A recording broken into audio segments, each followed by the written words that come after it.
166 of Gracefully and Frankly. Hi there, I'm Erin Davis. I'm Lisa Brantz, and there have been a lot fewer exploding cars and people having to shelter in place here than what you have had in your area. Erin. Oh my goodness. Everything's fine in Nuevo Vallarta and things are back to normal now, I suppose? Yeah, they seem to be. As of Tuesday, there were flights going in and out of Puerto Vallarta, Manzanillo, and Guadalajara, which is great because Guadalajara is the third largest city in Mexico. So that's a very busy airport, and a lot of people sort of transfer in and out of there, as well as Mexico City, of course. But yeah, it has calmed down. It calmed down almost immediately after Sunday's big events with the cartels and the National Guard. Fortunately, there were no civilian casualties that we've heard of. There were a number of National Guard who lost their lives and, of course, cartel members as well. But yeah, there was a code red. And as of recording this, it hadn't officially been lifted in downtown Puerto Vallarta, but you can be sure now as you're hearing it that it has been because things pretty much returned to normal on Tuesday. We talked to, and by we, I mean one of the radio stations I do news for, not me, a couple who were there and actually in Puerto Vallarta itself, and they were walking along the Malecon, which is just gorgeous and right on the water, and there's so much to see. And she said she suddenly got this eerie feeling that they were almost alone. And then she turned to look down one of the streets and there was a car on fire. And she turned to her husband and said, yeah, I don't know what's going on, but I don't feel right out here. I think we should go back. And that's exactly what they did. Things had just started to get weird and they happened to be outside at the time. But this particular cartel, they're a young cartel, the new generation cartel, and they're known for not trying to hurt people, but for certainly launching drone missile things and setting things on fire. Like they're not the quiet, let's stay under the ground, under the radar type. They want to be known. Absolutely. They have rocket launchers, and it doesn't get more serious than that. No. And of course, they were angry because El Mencho was taken down on Sunday morning. That was their leader. Yes, it sure was, and the biggest in all of Mexico. So what happens next is the big question. Will there be a war between the North and the South? Will this just kind of fade away? Because what people, I think, don't realize, and you know this, and I know this, that coming to Mexico generally is safe. Oh, yeah. You choose your locations, you look at the maps, you listen to what the governments say, and Puerto Vallarta has always been this beautiful hibiscus blossom of peace. And it's truly gorgeous, and the people are wonderful. The people throughout Mexico are wonderful, for the most part, of course. But they're just hardworking, lovely, kind people. And they are the ones who are most affected by this because now, rightly or wrongly, and you can't judge people's decisions, Canadians are going to say, I'm not sure about that. I think I'm going to go somewhere else. And that hurts. That hurts a lot. Yeah, it does. Mexico is just the kind of country, like I suppose a lot of other sort of tropical vacation spots where you don't go, oh, we're going to throw on a backpack and go where nobody else is around and camp for a couple days or something, you know. You have your wits about you, do a little bit of research before you go. But as far as being in those cities or where you are, anything completely, perfectly safe, there's absolutely nothing to worry about there. But this was kind of unprecedented since the year 2000 or so for tourists to be affected like this, wasn't it? That's right. Yes, Yeah. and the worst side effects for tourists, besides the fear, were misinformation, AI fakery, and being held at their hotels and not being able to fly home and keep to their schedules and such. But I would like to know what happened to all the staff of the hotels who had to stay on 24/7 to take care of the visitors. Yeah. And I really hope that they were compensated and hopefully overcompensated in terms of tips and gratuities, because these people, these are their livelihoods, and it's so unfair to them. Now, my sister in Guadalajara area, Ajijic, near Lake Chapala, her internet was taken down on Sunday, and she said that poles had been removed. Now, I'm not sure whether they were taken down by the government or the cartel. But so their internet is connected the old-fashioned way. So she was a lot more alarmed than I was. I was in this pocket of peacefulness and just kind of staying in the house with the curtains drawn, not going up on the roof to see what was happening in Puerto Vallarta, and just, staying safe. The girls and I were fine. Yeah. And just not worrying. Rob at home was more worried than I was. People on Facebook were more worried than I was, and it's wonderful to have people wrapping their arms around you. But still, as of Tuesday, people were saying, stay safe. And it's like, we are safe. So it's a kind wish. And I understand that. But I feel safe. I really do. Well, we see the pictures of cars on fire and people with bandanas over their faces and guns and stuff. And it does give you pause, that's for sure. Yeah. You know what I love? One of the things I love about this story, though, is that El Mencho's romantic partner gave him up. So she has probably got the bounty that was on his head, and she goes dancing away happily while all this stuff happens. It'll be interesting to see what happens to her. We may never hear. She may have been taken into the United States because the U.S. had its little orange fingers in this as well. Right. So she might be in the witness protection program or something. Who knows? Or she'll be pulled off the streets by ICE as somebody who doesn't have white skin. But you don't know really what's going on, who's behind it, and what's happening. But yeah, it's funny, the things that you notice when you're in lockdown. And one of the biggest things for me was the silence, Lisa. And in our area, there are some bars around. They're quite a ways away, but sound travels, and the joyous sounds of music are almost always going on someplace where they're either a live band or karaoke or just music playing. And I noticed that on Monday night, it's like there was no music playing anywhere. Nothing. If that isn't sort of an analogy for the spirit of Mexico and how it was kind of squashed under the heels of this event. Also, in our neighborhood, there's a lot of construction going on because it's really a vibrant and growing area of complexes and such.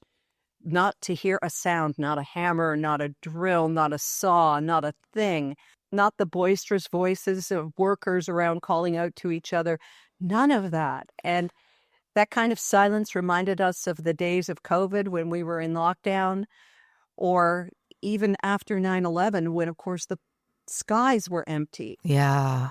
It's what's not there that you notice the most. Wow. Freaky. Yeah. Yeah.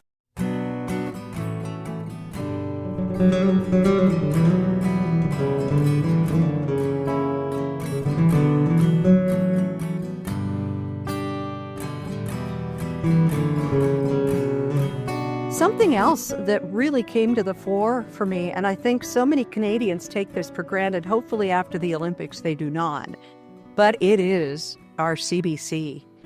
And it really seems like down here there's not one central source for information that you can go to and say, okay, what's the latest?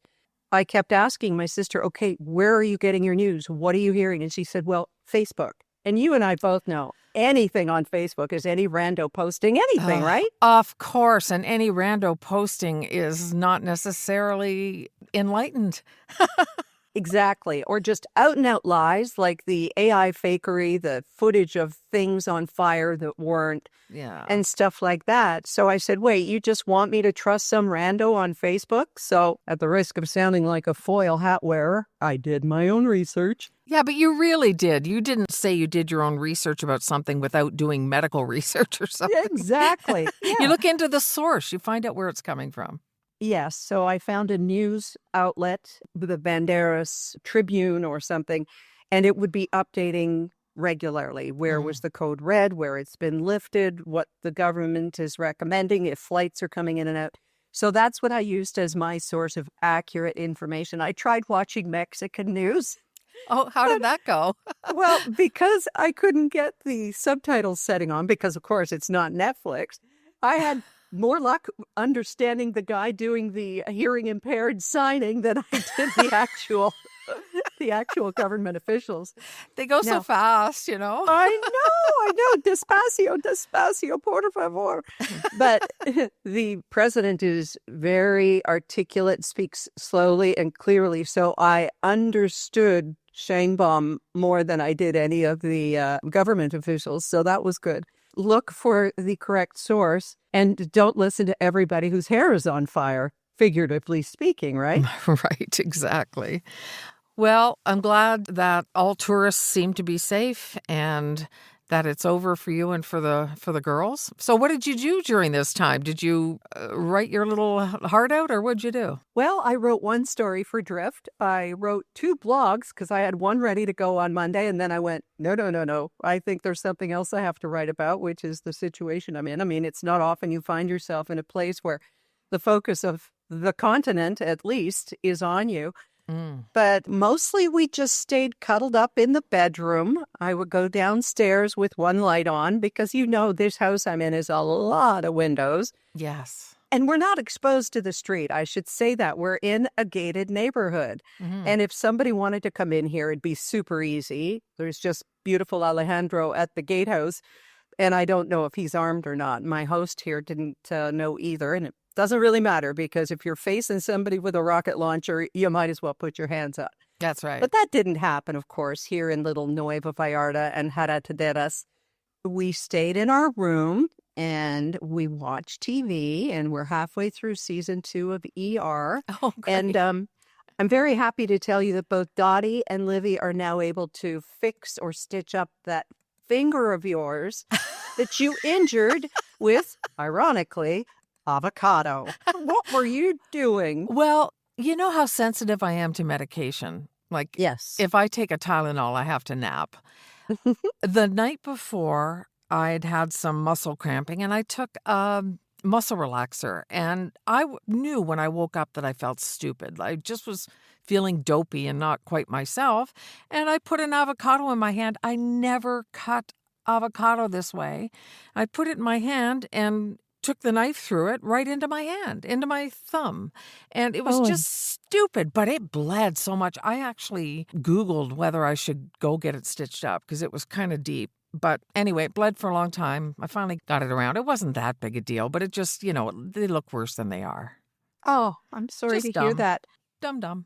I can tell you that Dr. Mark Green taught me just the other night that after a certain number of hours, you can't get stitches because there's too much of a chance for infection. So you have to wait 3 or 4 days, and then they do a late stitching job on it. So I Wow. was thinking of you. Well, somebody on Facebook said to me, cut towards your chum, not your thumb, because you can replace your chum and not your thumb. So, I'm getting good advice everywhere. What's your chum? Your friend. Oh, I see.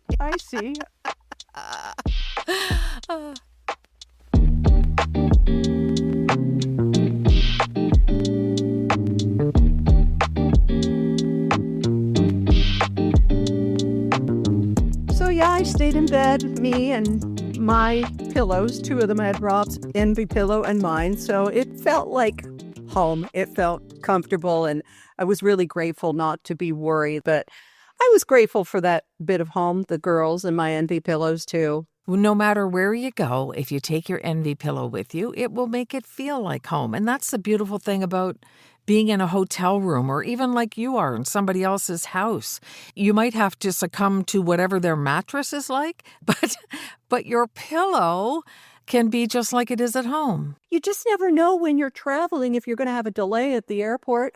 Put something on the floor, put your envy pillow there, and you get to drool in public while everybody else is walking around and worrying about when the flight connection will actually happen. Traveling with your pillow is traveling with a piece of home. And we're going to give you a piece off, 10% off, by using the code GF when you go to envypillow.com. Don't leave home without it. Has anybody ever used that slogan before, Lisa?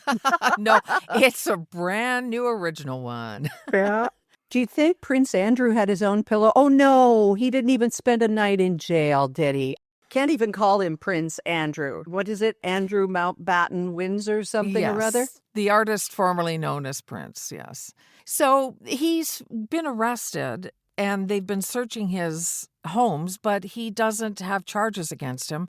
And I was listening to a sort of in-depth podcast about this, and one of the guys who was his right-hand man at the time has disappeared. What? Another one who probably knows where all the, memos are buried is available, making himself available. But doesn't this strike you kind of like when they got Al Capone on tax evasion instead of on murder? So they're not going to get Andrew on raping underage women. They're going to get him on sharing state secrets? Yes. Well, that too can cause a house of cards to fall, right? So you get Right. him on what you can get him. I guess. He hasn't been charged, but it seems that when he was a trade envoy for Britain, he was sharing insider secrets with Jeffrey Epstein. And when you look at what Fergie was sharing in those 3 million documents, Fergie begging him for a job and saying, marry me, to Epstein, Oh, all this, it's God. no wonder they got along so well. They are both disgusting, awful people. Yeah. Honestly. So he's been linked with Epstein for 25 years. But the funny thing that I thought was that this is the first time a British royal has been arrested in almost 400 years. Now, some people will say, oh, Princess Anne got those traffic tickets. Well, that's not the same. Nowhere near as big. So the last one was King Charles I. In 1646, they captured him. They imprisoned him in 1648. And he was tried and executed for treason. Wow. And before that was Mary, Queen of Scots in 1586, and she was apparently supporting a plan to assassinate Queen Elizabeth. They also took her head off, and hers was terrible because they missed the first time. Oh, jeez. And I don't know that she actually was. There was so much framing and lying going on. If you thought that your children were plotting against you, send them to the tower. Not always a bad idea. And not to mention, if you showed any sign of mental illness, you were a witch. So anyhow, if execution is sort of the pattern, I don't think that's going to happen with Andrew, but he's going to lose everything, especially with the king saying that he will cooperate. Yeah. Is it true that he said, you can't arrest me, I'm the queen's second son, or was that more fake news? Yeah, I don't believe anything that I hear. I don't either. All I believe is that photo of him looking like a deer in the headlights in the back seat of the car. He should have gone face down. This I know from watching enough TV and movies about arrests and stuff, but there he was. That was the bazillion-dollar photo, right? And he deserves every bit of humiliation. But do you remember, Lisa, when we were in high school and Randy Andy was going to college in Peterborough, and it was just... It was such a big deal. We were so honored that the Queen and Prince Philip had chosen Canada and Ontario to school him. I don't know. It's a strange life they have, and the sense of entitlement. They either seem to go full service and here I am, use me, this is my job, or they turn into Andrew.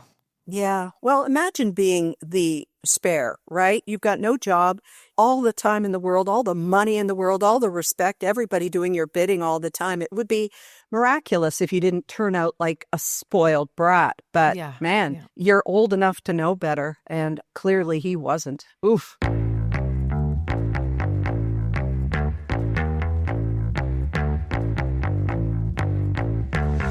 Let's change the topic to something happier. You sent me a beautiful meme about happy people this past week. And I love that we share stuff with each other without thinking that this is some sort of an underhanded message from Lisa for me to lighten the hell up. No, I just thought it was neat because this is the way I find myself going. Yeah. And I hear this from other people too. So this is a doctor, Caroline Leaf, who shared this. She says, something I've realized about genuinely happy people, they're doing less. Fewer goals, fewer appointments, fewer obligations. They've learned that subtraction works. While you're optimizing every minute, they're on the porch drinking coffee. They're not lazy. They've just figured out most of what we chase doesn't matter. Busy is a choice. Peace is too. One looks successful. The other actually is. I don't know, Erin, but I think this is also a product of the time in our lives because we've been through all this. so we can sit back and say we've learned it. And yet it's not a judgment on anyone younger or following dreams or chasing ambitions or whatever, except for the billionaires. Stop already. Yes. Well, I got to tell you that this week I had a therapy breakthrough. Oh. Yeah, and it just right now occurred to me that it ties in with what you just shared from Dr. Carolyn Leaf perfectly. Okay. So here it is. Yeah. This winter, my project was to try and get more comfortable in the nothingness, in the doing less, stop striving. All of those things, especially the ones that plagued me during radio, the things to be the best, to do the best, to always get the 100%. My whole project in this winter was to get comfortable in what is happening now, which is you and me, which is drift, which is writing, which is way pared down from the life that I had. Okay. Yes. So here's the breakthrough. I was running a race. But I could never see the finish line. Everything that I ran, I would pass a milestone, but it wasn't enough. I had to keep going. But I just realized I've always admired marathon runners because they push through. They push through the pain. They push through the boredom. They push through the training. I've always admired them. And I just realized, Lisa, that I am in a marathon, but it doesn't have a finish line. And the whole purpose of this run is to look off at the side, at the smiling faces, at the people cheering, at the scenery, at the beauty of the day. And I know this all sounds so blah. No, it doesn't. But this is the marathon. It's not a finish line. The running of the race at your own pace, helping people get up as you're passing them or not passing them. That's the important thing, is just to be present. Right. And I know that sounds... No, don't judge it. Don't judge it. That's my breakthrough. That's fantastic. How do you feel? I feel great. It's very freeing once I get my head around it. Yeah. To not feel like if I sleep in till 10 in the morning, that I've missed something, I'm bad, I'm lazy, just like you said there. I'm not hurting anyone. No. I'm doing what I always said I would do every time that 3 a.m. or 3:30 alarm went off. Yeah. So the race is the reward. Right. Yeah, and removing that judgment from it. And the story you tell yourself is what matters about it. And so many times, when I've been there and stuff, you've gotten up or whatever, I want you to sleep. Like other people want you to do or linger in bed with the dogs or whatever. And yeah. And be your best self. I mean, that's what makes you happy. For me, it's something different. For somebody else, it's something different entirely. But, that's just wonderful. It is. It is. And counting the blessings, knowing that I have the metaphorical money to keep entering the marathon because it costs money to run, right? So, yeah. And being comfortable enough too. There's just so much. And that includes being in a place where there's some fear around us right now and whatever. I knew that everything would be okay because it is. And that's where my head is this week. That's fantastic. Talk to me next week. Which I know you will.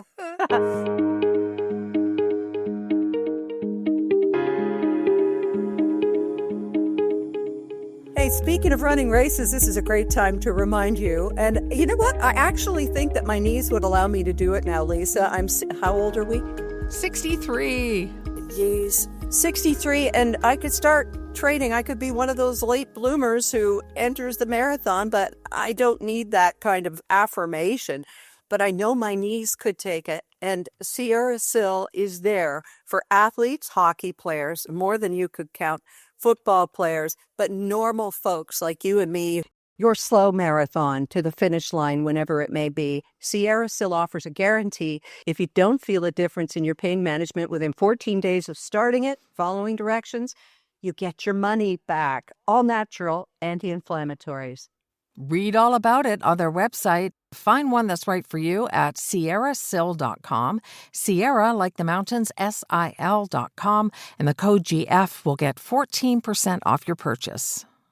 I came across the story, Lisa, and immediately thought of you because of your father's Parkinson's disease. Oh, yeah. And, more than 110,000 Canadians are living with this disease, which causes muscle weakness, stiffness, and tremors, among other symptoms.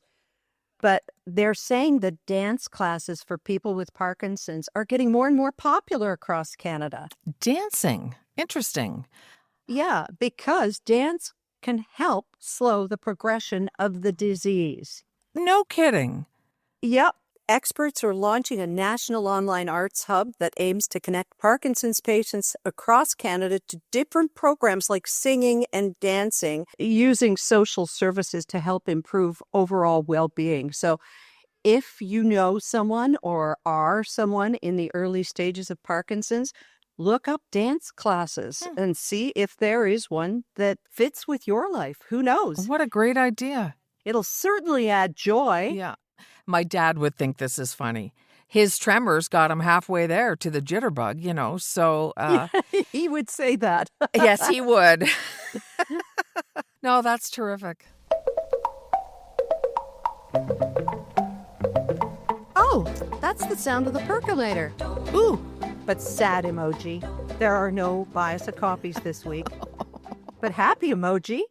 We didn't make it into this week's In Totally Stupid or... Twits! Oh my God. The influencers out there. Ugh. The snake oil salespeople of the present. Yes. So her name is it Tara Woodcocks or... Yes, Woodcocks, yeah. She went viral because she came up with this hack that a friend of mine, a flight attendant, told me years ago, and I'd never tried it. Do you ever find yourself in a hotel room and you haven't brought yourself enough underwear for a trip? First answer, no.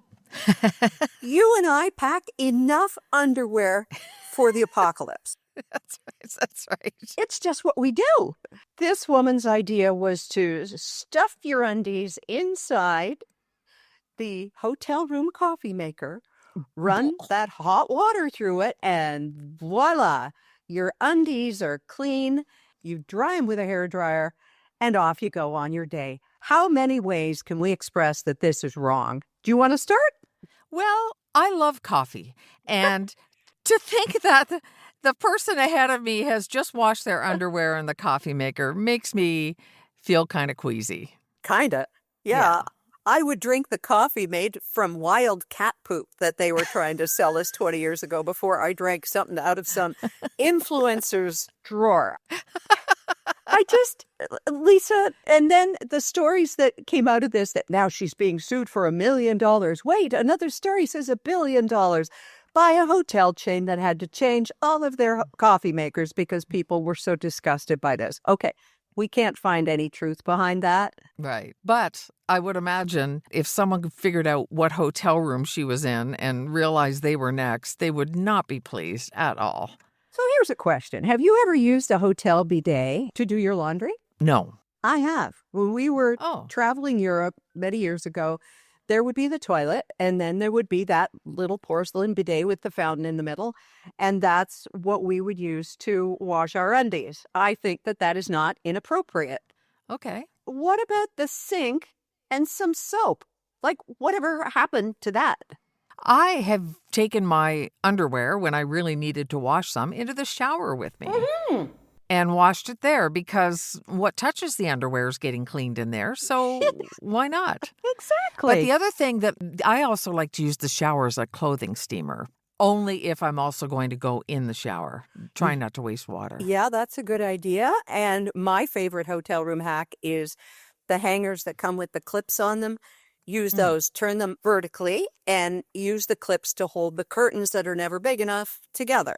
Brilliant idea. They always gap. Always, always. They always do. And that first ray of sunshine is going to be right on your face like a laser in the morning. But honestly, she uses kettles too, apparently. Oh, no. Now we have to sanitize the mugs and the coffee maker. And the saving grace is that most hotel room coffee is just not good. They give you those little tea bag things, and they're not good. But an espresso... You couldn't fit an Envy Pillow makeup pad inside where the Nespresso cover capsule goes. You can't even put a thong in there, you don't think? No. So I Okay. think that there are going to be stickers, though, I bet, from now on that say, please do not use the coffee maker for laundry. Oh my goodness. Probably there will be. Yeah. Just like they say for the hairdryer, please do not use in water. Well, Tara, you can be the exception for the hairdryer in the water if you want. Jeez. What a twit. Well, that about wraps it up for us this week, and I really hope that our episode 167 next week is a little less adventurous, but huge congratulations to all our Olympians and the upcoming Para-Olympians, because that was pretty exciting too, and will be exciting again as well. I saw a headline showing disappointment over how few medals we brought back. And as somebody who watches from the couch, I'm pretty proud of them. Absolutely. This is a woman who injured herself in her kitchen. It happens. I was doing a long jump cutting an avocado. What can I say? Clearly. But you got a 10 from the Mexican judge. That was the important thing. Thank you. All right, my dear. I will talk to you next week, and hopefully you'll get out and do a lot more walking in the meantime. I'm so looking forward to it. Everything is great. All right. You take care. Bye-bye.